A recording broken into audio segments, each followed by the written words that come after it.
혹시 이런 말 들어보신 적 있으세요? 본인이 평생 모은 돈인데 정작 본인이 못 쓰고 떠났어요. 저는 은행에 있으면서 그런 말씀을 참 많이 들었습니다. 자식들 뒷바라지하고 아끼고 또 아껴서 어렵게 모은 돈 3천, 5천, 많게는 1억 넘게 모아 놓으시고도 정작 그 돈을 한 번도 못 써보고 소가리만 하신 분들 정말 많았습니다. 오늘 이 이야기 그냥 흘려듣지 마세요. 그저 남의 얘기가 아닐 수도 있습니다. 혹시 지금도 장롱 및 싱크대 아래 누구도 모르게 혼자만 아는 장소에 혹시 모르니까 하는 마음으로 돈을 숨겨두고 계시진 않으신가요? 그 마음 너무나 잘 압니다. 괜히 꺼내놨다가 누가 볼까 불안하시고 은행은 또 어렵고 믿기 어려워. 그냥 내가 숨기는 게 제일 낫겠다는 마음. 그런데 말입니다. 그 돈 정말로 쓸 수 있을 때 꺼내 보신 적 있으세요? 아니면 10년, 20년 계속 봉투째로 묵혀만 두셨던 건 아닐까요? 제가 드리는 이 이야기는 누구를 탓하려는 것도 아니고 무조건 은행에 맡기라는 말씀도 아닙니다. 그저 어르신들께 꼭 전하고 싶은 한 가지 진심이 있습니다. 숨겨놓는 돈이 아니라 살아있는 돈을 만들자는 겁니다. 혹시 오늘 이야기 속에서 조금이라도 공감이 되셨다면 부담 가지실 필요 없습니다. 구독까지는 안 하셔도 괜찮습니다. 좋아요 한 번만 눌러주시면 이런 좋은 정보가 더 많은 어르신들에게도 전해질 수 있습니다. 그저 좋은 마음으로 함께 나눠주신다 생각해 주시면 저는 그것만으로도 정말 감사드립니다. 그럼 지금부터 정말 현실에서 일어난 안타까운 이야기들과 지혜로운 노후 자산 관리법을 하나씩 들려드리겠습니다. 저는 평생을 은행에서 일하면서 수많은 어르신들의 돈 이야기를 들어왔습니다. 어떻게 모으셨는지, 어디에 숨겨두셨는지, 그리고 안타깝게도 그 돈을 끝내 못 쓰고 떠나신 분들의 이야기까지요.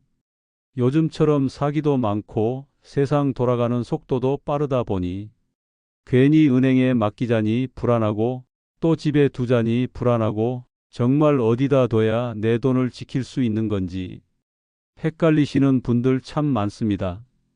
그래서 오늘은 돈을 지키기 위해 숨기기부터 시작하셨던 많은 어르신들께 꼭 들려드리고 싶은 이야기를 준비했습니다. 숨겨두기만 하면 정말 안전한 건지, 돈을 어떻게 관리해야 마음도 편하고, 혹시 모를 상황에서도 가족이 도와줄 수 있는지 쉽고 현실적인 방법들을 이야기해 보려고 합니다. 참 이 이야기가 도움이 되실 것 같다면 지금 화면 아래에 있는 구독과 좋아요 버튼 눌러주세요. 좋은 정보가 생길 때마다 바로 들려드릴 수 있도록 준비해 놓겠습니다. 노후 자산 관리는 아는 것부터가 시작입니다. 하나씩 천천히 배워두시면 어느 날 갑자기 찾아오는 위기 앞에서도 당황하지 않게 되실 겁니다. 자, 그럼 이야기를 하나 들려드릴까요? 제가 몇 해 전 80 넘으신 한 할머니를 뵌 적이 있습니다. 이름은 밝히지 않겠지만 참 부지런하시고 뒷바라지 하느라 고생도 많이 하신 분이었어요. 평생 모은 돈 3천만 원을 자신만 아는 장소 여러 군데에 나눠 숨겨두셨답니다. 장롱 밑에 봉투 하나, 화장대 서랍 깊숙한데 또 하나, 주방 밥솥 아래에도, 그리고 신발장 안쪽 구석에도요. 이유를 여쭸더니 혹시 도둑이 들어도 한꺼번에 다 못 가져가게 하려고 또 자식들도 모르게 해야 혹시 실수하지 않을까 싶어서였답니다. 그 마음 참 이해됩니다. 정말 소중한 돈일수록 더 단단히, 더 조심히 다뤄야 하니까요. 하지만 문제는 그 다음에 생겼습니다. 갑작스럽게 쓰러지신 할머니가 병원에 실려가셨고 말씀도 제대로 못 하시게 됐어요. 자녀들은 병원비가 급해서 집을 샅샅이 뒤졌지만 돈이 어디 있는지 도통 알 수가 없었습니다. 나중에 할머니가 손짓으로 조금씩 알려주셨는데 이미 기억나지 않는 장소도 있었고 오래된 돈은 곰팡이까지 쓸어 못 쓰게 된 것도 있었습니다. 그 돈 누구를 위해 모은 걸까요? 결국은 본인도 못 쓰고 가족도 못 찾고 아무도 손대지 못한 채 사라진 셈이었죠. 이런 이야기가 결코 특별한 사례가 아닙니다. 그저 누구에게도 말하지 않고 내가 아끼면 되지라고 생각했던 많은 어르신들께 실제로 벌어졌던 일입니다. 혹시 지금도 어디엔가 몰래 숨겨둔 현금이 있으신가요? 계좌 비밀번호, 가족 중 누구도 모르도록 복잡하게 해두신 건 아니신가요? 돈은 모으는 것도 중요하지만 그 돈을 쓸 수 있게 관리하는 건 중요할 때가 많습니다. 특히 우리 나이에는 더 그렇습니다. 60대 이후에는 수입보다 지출이 더 많은 시기가 이어지기 때문에 돈을 불리는 기술보다 돈을 지키고 필요할 때 쓰는 지혜가 훨씬 중요해집니다. 그렇다고 해서 무조건 은행이 좋다, 집이 나쁘다. 그런 단순한 이야기를 드리려는 게 아닙니다. 그건 어떻게 관리하느냐입니다. 같은 장소에 돈을 맡기더라도 방법과 습관에 따라 결과는 천차만별이거든요. 그래서 오늘은 단순한 재테크가 아니라 지키는 지혜, 쓸 수 있는 자산 관리, 그리고 관계를 해치지 않는 돈 다루는 법까지 차근차근 이야기 나눠보려 합니다. 지금 귀 기울여 듣고 계신다면 분명 이 시간이 앞으로의 삶을 훨씬 더 가볍고 편안하게 만들어줄 겁니다. 돈은 참 묘한 존재입니다. 있으면 걱정, 없으면 더 걱정이죠. 하지만 제 경험상 진짜 걱정은 돈의 양이 아니라 돈을 다루는 방식에서 옵니다. 같은 3천만 원이라도 어떻게 관리하느냐에 따라 평생 안심하고 지낼 수도 있고 어느 날 갑자기 다 날릴 수도 있습니다. 그 차이를 만드는 건 복잡한 경제 지식이 아니라 작은 습관과 정보, 그리고 지금처럼 한 번쯤 귀 기울여 보는 자세입니다. 이제 본론으로 넘어가겠습니다. 어르신들께 꼭 필요한 실제 사례를 통한 돈 보관의 위험, 그리고 지혜롭게 관리하는 노하우를 하나하나 알려드릴게요. 편하게 들으시고 마음에 남는 부분은 꼭 기억해 두셨으면 합니다. 여러분의 노후가 더 안전하고 평온해지길 진심으로 바라며 본격적인 이야기를 들려드리겠습니다. 사람은 말이죠. 누구나 자기 방식이 있습니다. 특히 돈을 다루는 데는 더더욱 그래요. 누군가는 단돈 몇만 원이라도 가계부에 적어가며 관리하고 누군가는 그냥 눈에 안 보이면 싶어 통장 깊숙이 넣어두기도 하죠. 문제는요. 그 방식이 안전하냐 위험하냐는 그때는 잘 몰라요. 정말로 필요할 때가 돼서야 알게 됩니다. 그때 이미 늦은 경우가 참 많고요. 제게 가장 잊히지 않는 분이 한 분 계세요. 일은 넘어 노후를 홀로 지내시던 정순자 어르신 이야기입니다. 이분은 평생 시장에서 반찬 가게를 하셨어요. 그 좁은 가게에서 고등어 굽고 장조림 조리며 하루하루 성실히 사신 분이죠. 그렇게 30년 넘게 일해서 모은 돈이 5천만 원 가까이 됐습니다. 이 돈을 어르신은 누구한테도 말 안 하고 집 구석구석 나눠 숨겨 두셨어요. 장판 및 옷장 속, 전기밥솥 및 오래된 라디오 안까지. 심지어 벽지 뒤에 접어둔 봉투도 있었죠. 이유를 여쭤봤더니 혹시 치매라도 오면 남한테 폐 끼칠까봐, 자식들한테 돈 맡기면 괜히 불편해질까봐 그냥 자기가 다 알아서 하겠다는 거였어요.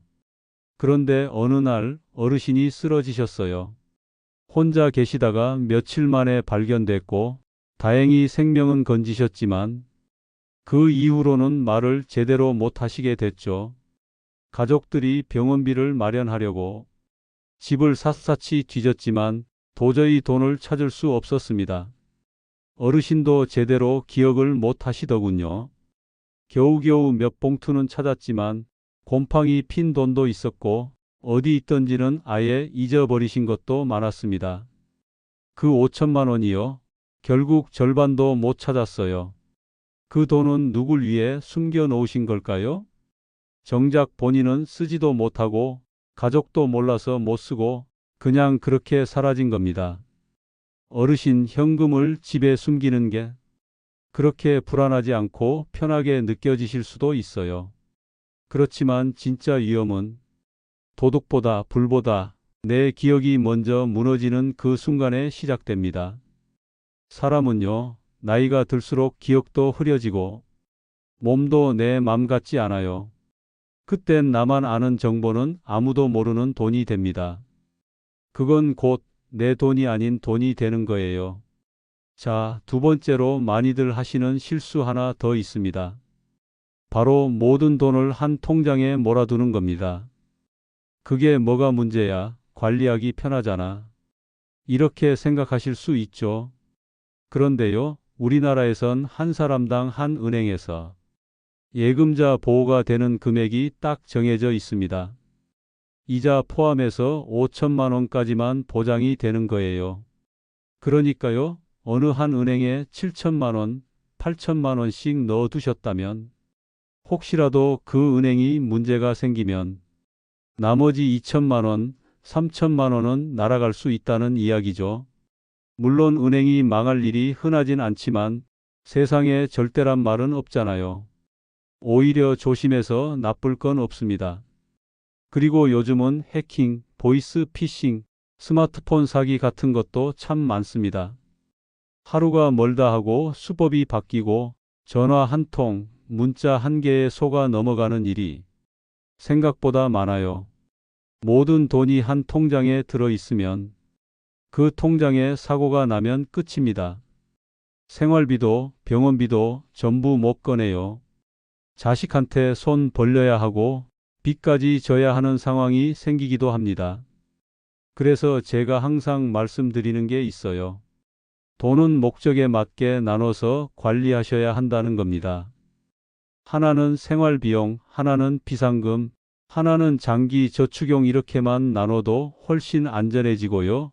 혹시 사고가 나더라도 전체가 다치는 일은 없어요. 세 번째로 가장 안타까운 경우는 가족 명의로 돈을 맡기는 경우입니다. 어차피 자식 줄 돈인데 그냥 아들 통장에 넣어놨어. 이렇게 말씀하시는 어르신들 참 많습니다. 근데요, 세상엔 100%란 게 없어요. 100% 믿었던 아들이 사업에 실패해서 빚쟁이들에게 돈을 넘긴 경우도 있었고요. 아예 연락 끊고 사라진 경우도 봤습니다. 가장 슬픈 건 그 돈을 되돌려 받을 방법이 없다는 겁니다. 법적으로는 이미 아들 돈이 돼버렸거든요. 설령 돌려받고 싶어도 법은 그 돈은 내가 준 거야 라고 말할 뿐입니다. 그리고 이건 꼭 말씀드려야겠네요.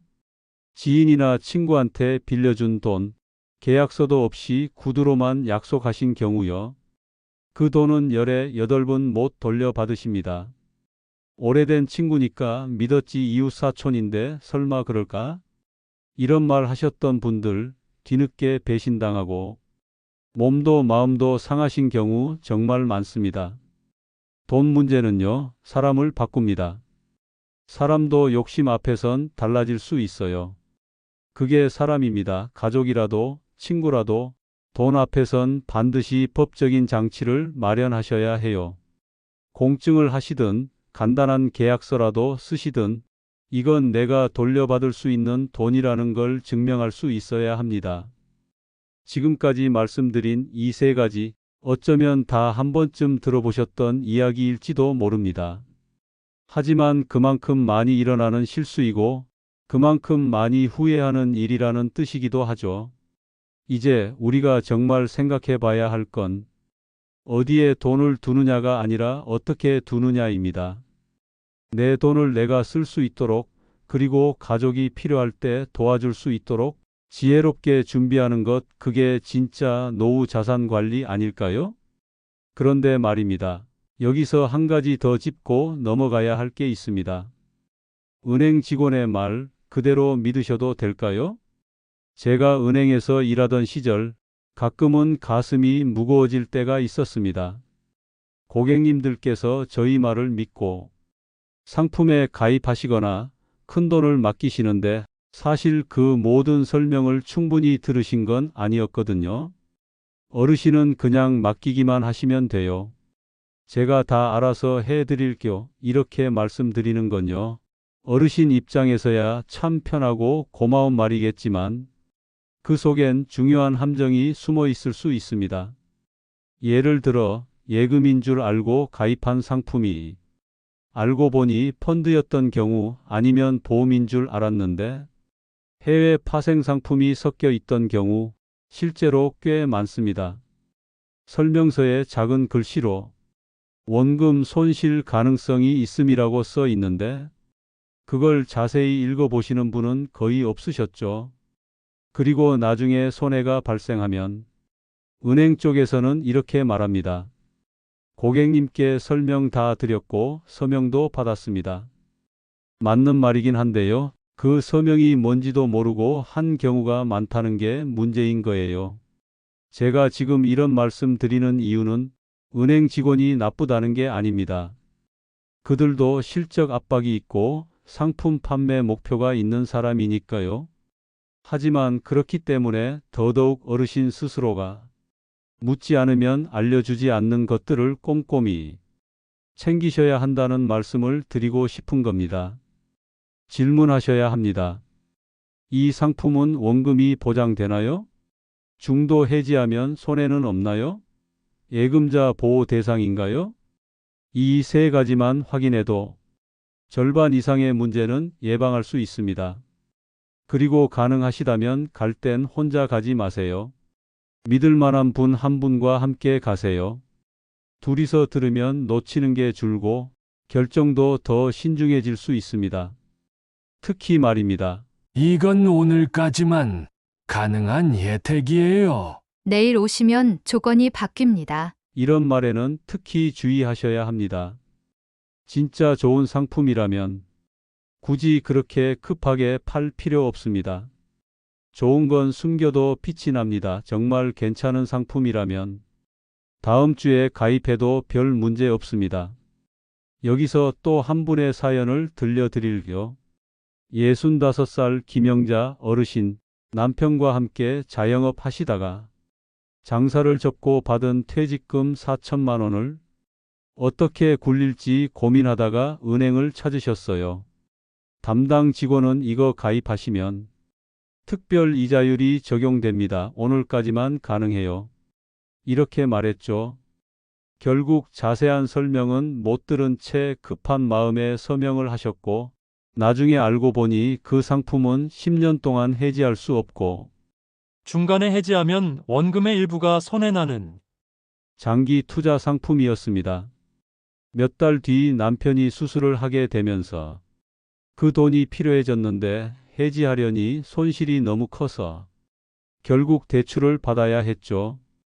그 이후로 김 어르신은 밤마다 잠을 설쳤다고 합니다.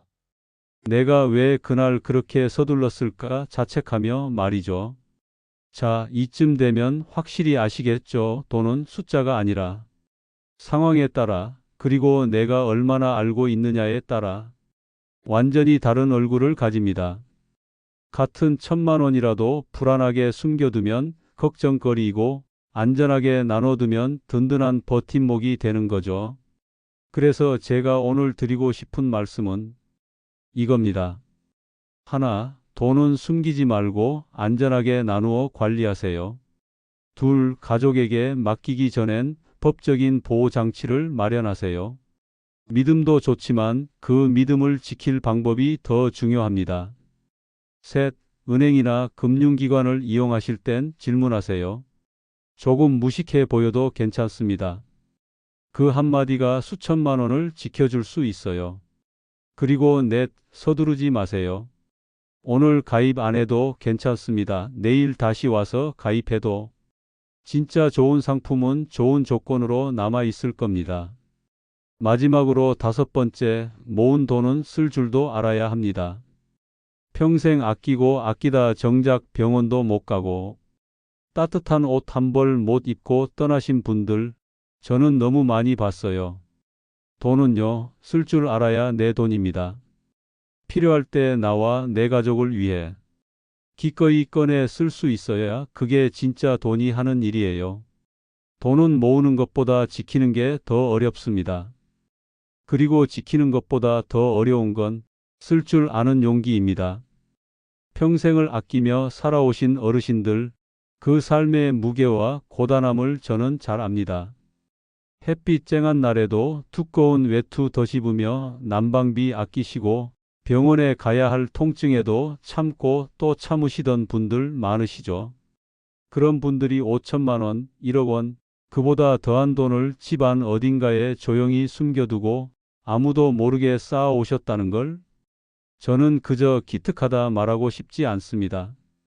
그게 얼마나 무거운 책임감이었는지, 얼마나 불안한 마음에서 나온 선택이었는지 조금은 알 것 같기 때문입니다.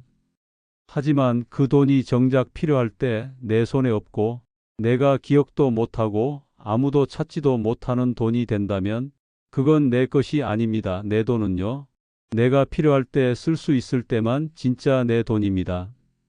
어떤 분은 이렇게 말씀하시더군요. 나는 혹시 치매 걸릴까봐 겁이 나서 가족도 모르게 숨겨놨어요. 그 마음도 이해는 갑니다. 하지만 어르신, 그렇게 숨겨두신 돈은 정작 치매가 오면 본인도 못 찾게 됩니다. 결국 그 돈은 아무도 손댈 수 없는 그냥 종이 조각이 되고 맙니다. 그러니 이제는 숨기는 방식이 아니라 함께 관리하는 방식을 생각해 보셔야 할 때입니다. 자녀에게 다 맡기라는 이야기가 아닙니다. 단지 믿을 수 있는 가족에게 자산이 어디에 있는지 정도는 가볍게 공유해 두는 것, 혹은 비상시 사용할 수 있는 방식은 적어도 마련해 두셔야 한다는 거예요. 혹시라도 갑자기 쓰러지셨을 때 자녀가 정확히 알아야 병원비든 생활비든 바로 꺼낼 수 있고 가족들이 마음 놓고 도울 수 있는 겁니다. 그리고 말입니다. 계좌 하나에 다 몰아넣는 것도 이제는 지양하셔야 합니다. 내 돈이 5천만 원도 안 되는데 뭘 나눠? 이렇게 생각하실 수도 있겠지만 그 안에서도 생활비용, 비상금, 장기 보관용 이렇게만 나눠도 훨씬 더 안전하고 사기나 해킹 같은 피해에서 벗어날 가능성이 커집니다. 그뿐만이 아닙니다. 다 해드릴 거. 이건 오늘까지만 가능한 상품이에요. 이런 말에 흔들리는 일도 이젠 없으셔야 합니다. 진짜 좋은 상품은 조용히 오래 갑니다. 소리 내어 지금 안 하면 손해입니다. 이런 말 하지 않아도 사람들이 찾아갑니다. 그러니까 은행을 가셔도 꼭 모든 내용을 이해하고 스스로 결정하셔야 합니다. 잘 몰라서요, 말이 어려워서요. 이런 말씀하실 필요 없습니다. 설명을 다시 해주세요.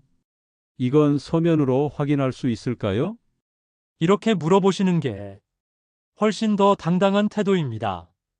자신의 돈, 자신의 미래를 위한 정당한 질문이고 당연한 권리입니다. 그리고 마지막으로 제가 정말 꼭 드리고 싶은 말씀이 있습니다. 모은 돈은 꼭 기쁘게 쓰세요. 3천만 원, 5천만 원, 혹은 1억을 가지고 계셔도 한 끼 제대로 안 드시고 치과 한 번 못 가시고 얇은 옷 입고 겨울을 나시는 분들 정말 많습니다. 나중에 자식 줄 돈인데, 병원비로 쓸 돈인데 그 마음도 이해합니다. 하지만요, 자식은요, 무엇보다 부모님이 건강하고 따뜻하게 사시는 것, 그걸 가장 먼저 원합니다. 돈은요, 모으는 것도 중요하지만 쓸 줄 아는 것도 지혜입니다. 그 지혜가 있어야 건강도 지키고 행복도 누릴 수 있어요. 이제는 조금 내려놓으셔도 됩니다. 조금 덜 걱정하시고 조금 더 편안하게 누리셔도 됩니다. 쌓아두기만 하는 돈은 가치를 다하지 못합니다. 돌아가는 돈, 살아있는 돈이 진짜 효자입니다. 오늘 말씀드린 내용 중 마음에 남는 부분이 있다면 조금씩이라도 실천해 보세요. 하루는 가족에게 통장 하나 이야기해 주기, 하루는 계좌 비밀번호 바꿔보기, 하루는 병원 가기 위해 조금 꺼내 써보기. 작은 변화가 큰 안전을 불러옵니다. 그리고 혹시 오늘 이 이야기 들으시면서 아, 나도 이랬는데 우리 엄마도 이러셨어 싶으셨다면 댓글로 남겨주세요. 여러분의 경험 하나하나가 다른 어르신들께 정말 큰 힘이 될 수 있습니다. 그리고 아직 이 영상을 못 보신 부모님, 형제, 친구가 계시다면 한번 꼭 공유해 주세요. 그 한 번의 공유가 누군가에겐 인생의 방향을 바꿔줄 수도 있습니다. 오랫동안 귀 기울여 주셔서 감사합니다. 이 이야기가 삶의 작은 등불이 되길 바라며 건강하시길 바랍니다. 감사합니다.